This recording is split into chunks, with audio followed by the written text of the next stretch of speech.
Hello, my name is Jessica Hurley and I'm from the third semester.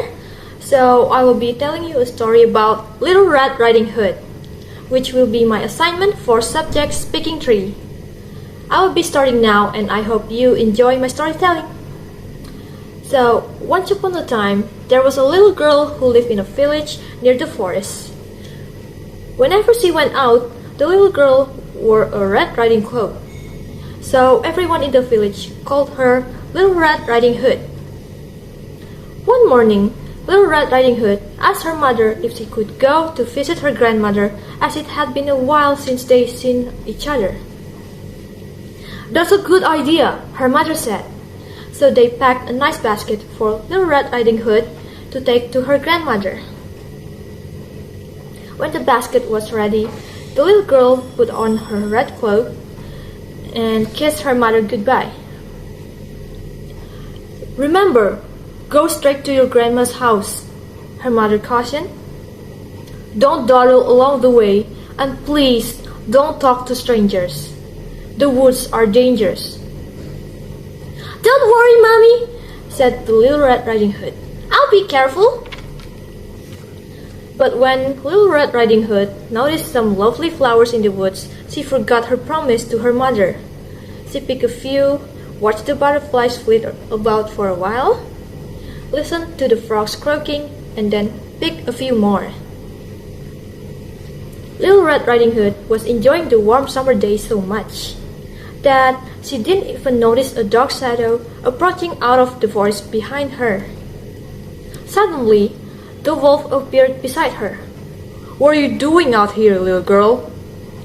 The wolf asked in a voice as friendly as he could muster.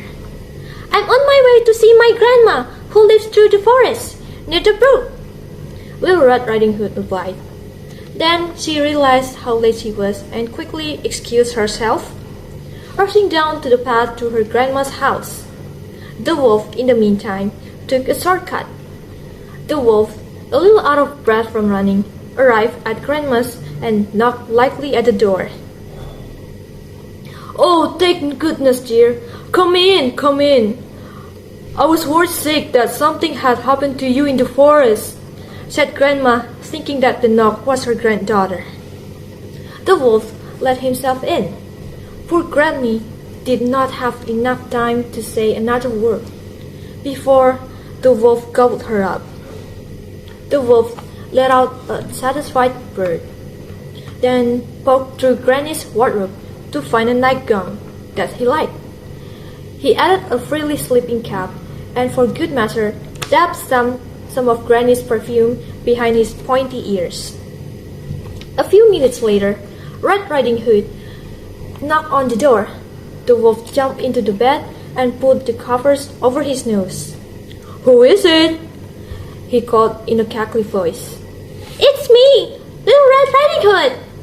"Oh, how lovely! Do come in, my dear," croaked the wolf. When Little Red Riding Hood entered the little cottage, she would scarcely recognize her grandmother. "Grandmother, your voice sounds so odd. Is something the matter?" she asked. "Oh, I just have a touch of a cold," squeaked the wolf, adding a cough at the end to prove the point. "But, Grandmother, what big ears you have!" said Little Red Riding Hood as she edged closer to the bed. "The better to hear you with, my dear," replied the wolf. "But, Grandmother, what big eyes you have!" said Little Red Riding Hood.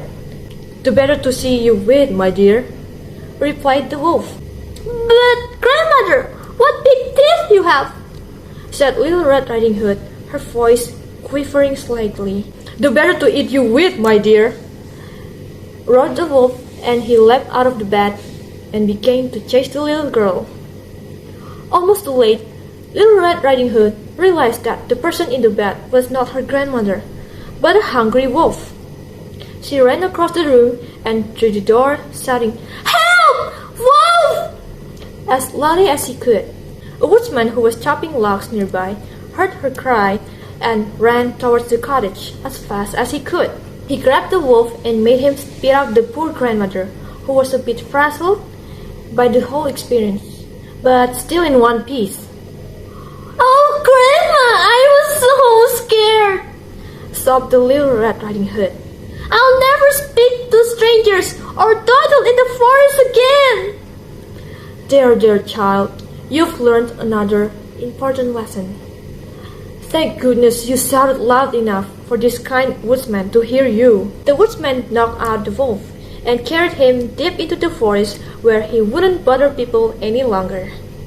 Little Red Riding Hood and her grandmother had a nice lunch and a long chat. The end. So that's my storytelling for this video. I hope you like it. Thank you for your attention and peace out.